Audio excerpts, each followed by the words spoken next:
রাজধানীর বঙ্গবাজারে ব্যবসায়ীদের মধ্যে হাতাহাতি এবং হট্টগোলের ঘটনা ঘটেছে।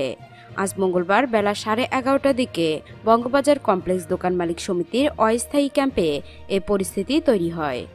বঙ্গবাজারের আগুনে ক্ষতিগ্রস্ত দোকানের সংখ্যা, কমিটির কার্যক্রম ও এক কমিটিকে বাদ দিয়ে আরেক কমিটির ভারপ্রাপ্তি নিয়ে প্রশ্ন তুললে এ হাতাহাতির ঘটনা ঘটে।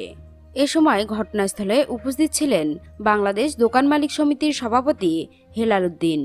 বাংলাদেশ দোকান মালিক সমিতির সভাপতি হেলাল উদ্দিন এ বিষয়ে বলেছেন, আমাকে সরকারের পক্ষ থেকে ফান্ড রেইজ করার জন্য বলা হয়েছে। আমি সেই চেষ্টাই করছি। সেজন্যই আজ আমার বঙ্গবাজারে যাওয়া। কিন্তু সেখানে গিয়ে আজ খুবই বিরক্ত হয়েছি।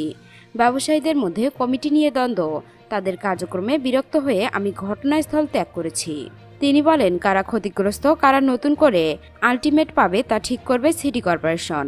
হাতাহাতি হট্টগোলের কারণ জানতে চাইলে বঙ্গবাজার কমপ্লেক্স দোকান মালিক সমিতির সভাপতি মোহাম্মদ নাজমুল হুদা বলেন, এখানে আগুনের ঘটনায় ২৯৬১ জন ব্যবসায়ী ক্ষতিগ্রস্ত হয়েছেন। কোনো দোকান অক্ষত ছিল না। নিচতলা, দোতলা, তিনতলার কিছুই অবশিষ্ট নেই। কিন্তু এখন কেউ কেউ এসে বলা শুরু করলো এখানে নাকি ২৬০০ দোকান, বাকি দোকান নাকি ঘাপলা। এটা শুনে ক্ষতিগ্রস্ত দোকানিরা বিক্ষুব্ধ হয়েছে। দর্শক, এখনকার মতো এখানেই শেষ। পরবর্তী আপডেট নিউজ পেতে আমাদের এই চ্যানেলটিকে সাবস্ক্রাইব করে রাখুন। ধন্যবাদ।